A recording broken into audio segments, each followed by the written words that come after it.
Friends, ಎಲ್ಲರಿಗೂ ನಮಸ್ಕಾರ.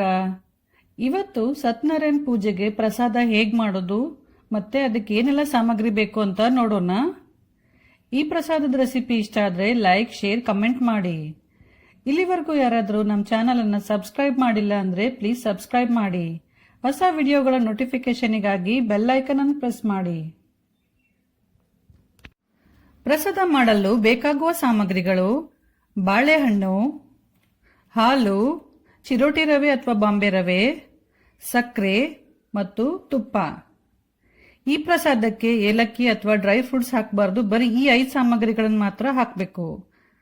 ರವೆ, ತುಪ್ಪ, ಸಕ್ಕರೆ ಎಲ್ಲ 1 ಅಳತೆ ತಗೋಬೇಕು. ಹಾಲು ಮಾತ್ರ 2 ಅಳತೆ ತಗೋಬೇಕು. ಮತ್ತೆ 2 ಬಾಳೆಹಣ್ಣು ನಾನಿಲ್ಲಿ ಕಟ್ ಮಾಡಿ ಇಟ್ಕೊಂಡಿದ್ದೀನಿ.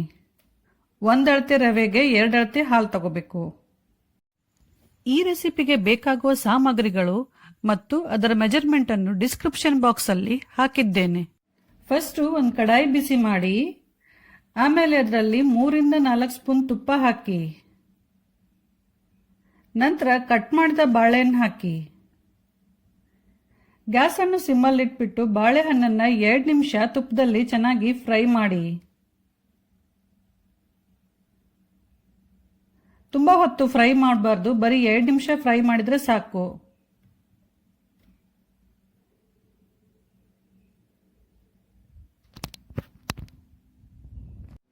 ಎರಡು ನಿಮಿಷ ಆದ್ಮೇಲೆ ಬಾಳೆಹಣ್ಣನ್ನ ಒಂದು ಬೇರೆ ಪಾತ್ರೆ ತೆಗೆದ್ಬಿಟ್ಟು ನಂತರ ಅದೇ ಕಡಾಯಲ್ಲಿ ರವೆ ಹಾಕಿ, ರವೆ ಕೂಡ ಸ್ವಲ್ಪ ತುಪ್ಪ ಹಾಕಿ ಗ್ಯಾಸ್ ಅನ್ನು ಸಿಮ್ಮಲ್ಲಿ ಇಟ್ಬಿಟ್ಟು ಕೈ ಬಿಡದೆ ರವಾನ ಚೆನ್ನಾಗಿ ಹುರಿಯಿರಿ.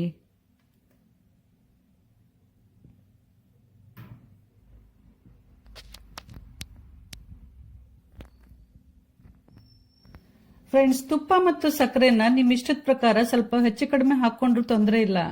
ಆದ್ರೆ ಹಾಲು ಮಾತ್ರ 1 ಅಳತೆ ರವೆಗೆ 2 ಅಳತೆ ಹಾಲು ಹಾಕಬೇಕು. ನೀರು, ಡ್ರೈ ಫ್ರೂಟ್ಸ್, ಏಲಕ್ಕಿ ಪುಡಿ ಇದ್ಯಾವುದೂ ಹಾಕಬಾರ್ದು. ಫ್ರೆಂಡ್ಸ್, ನೀವು ಈ ಪ್ರಸಾದನ ಬರೀ ಸತ್ಯನಾರಾಯಣ ಪೂಜೆಗೆ ಅಷ್ಟೇ ಅಲ್ಲದೆ ಬೇರೆ ದೇವ್ರ ಪೂಜೆಗೆ ಕೂಡ ಮಾಡಬಹುದು.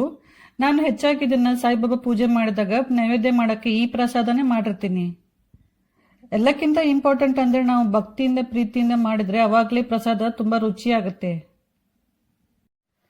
ಇವಾಗ 4 ರಿಂದ 5 ನಿಮಿಷ ಆಗಿದೆ. ರವೆ ಚೆನ್ನಾಗಿ ಹುರಿದಿದೆ, ಲೈಟ್ ಆಗಿ ಕಲರ್ ಕೂಡ ಚೇಂಜ್ ಆಗಿದೆ. ಈಗ ನಿಧಾನ ಹಾಲು ಹಾಕಿ ಮಿಕ್ಸ್ ಮಾಡಿ.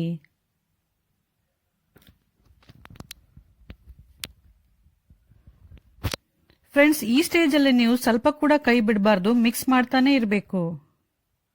ಆಮೇಲೆ 3 ರಿಂದ 4 ಸ್ಪೂನ್ ತುಪ್ಪ ಹಾಕಿ ಮತ್ತೆ ಮಿಕ್ಸ್ ಮಾಡಿ.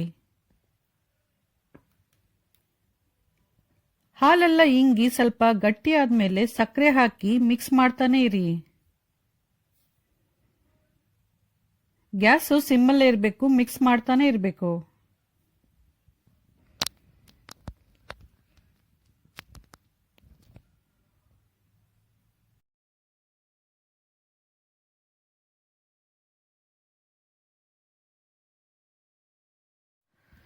ಮಧ್ಯ ಸ್ವಲ್ಪ ತುಪ್ಪ ಹಾಕಿ ಮಿಕ್ಸ್ ಮಾಡ್ತಾ ಇರಿ.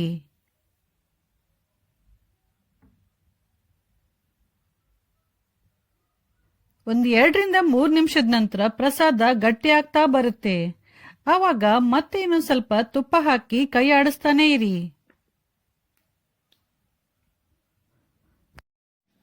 ಪ್ರಸಾದ ಎಲ್ಲ ಗಟ್ಟಿಯಾಗಿ ಒಂದೇ ಕಡೆ ಈ ತರ ಕೂಡ್ಕೊಂಡ್ ಬಂದ್ರೆ ರೆಡಿ ಆಗಿದೆ ಅಂತ ಅರ್ಥ. ಎಲ್ಲ ಸೇರ್ಕೊಂಡು ಉಂಡೆ ತರ ಕೂಡ್ಕೋಬೇಕು, ಅವಾಗಲೇ ಪ್ರಸಾದ ಚೆನ್ನಾಗಾಗುತ್ತೆ. ಈಗ ಕೊನೆಯಲ್ಲಿ ಮುಂಚೆ ತುಪ್ಪದಲ್ಲಿ ಫ್ರೈ ಮಾಡಿಟ್ಕೊಂಡ ಬಾಳೆಹಣ್ಣು ಹಾಕಿ ಚೆನ್ನಾಗಿ ಮಿಕ್ಸ್ ಮಾಡಿ 1 ನಿಮಿಷ ಮುಚ್ಚಿಡಿ. ಗ್ಯಾಸು ಸಿಮ್ಮಲ್ಲಿ ಇರಬೇಕು, 1 ನಿಮಿಷ ಮುಚ್ಚಿಡಿ.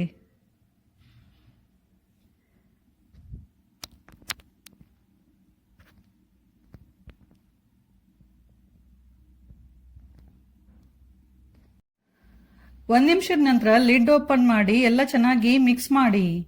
ಈಗ ದೇವರ ನೈವೇದ್ಯಕ್ಕೆ ಪ್ರಸಾದ ರೆಡಿ. ಸೊ ಫ್ರೆಂಡ್ಸ್, ಈಗ ಪ್ರಸಾದ ರೆಡಿ ಆಗಿದೆ. ಈ ಪ್ರಸಾದ ರೆಸಿಪಿ ನಿಮ್ಮೆಲ್ರಿಗೂ ಇಷ್ಟ ಆಗಿದೆ ಅನ್ಕೊಂಡಿದ್ದೀನಿ. ಇಷ್ಟ ಆದ್ರೆ ಖಂಡಿತ ಟ್ರೈ ಮಾಡಿ. ಲೈಕ್, ಶೇರ್ ಮತ್ತು ಕಮೆಂಟ್ ಮಾಡೋದನ್ನ ಮರಿಬೇಡಿ. ಹಾಗೆ ನಮ್ಮ ಚಾನೆಲ್ ಅನ್ನು ಇಲ್ಲಿವರೆಗೂ ಯಾರಾದರೂ ಸಬ್ಸ್ಕ್ರೈಬ್ ಮಾಡಿಲ್ಲ ಅಂದ್ರೆ ಪ್ಲೀಸ್ ಸಬ್ಸ್ಕ್ರೈಬ್ ಮಾಡಿ. Thank you.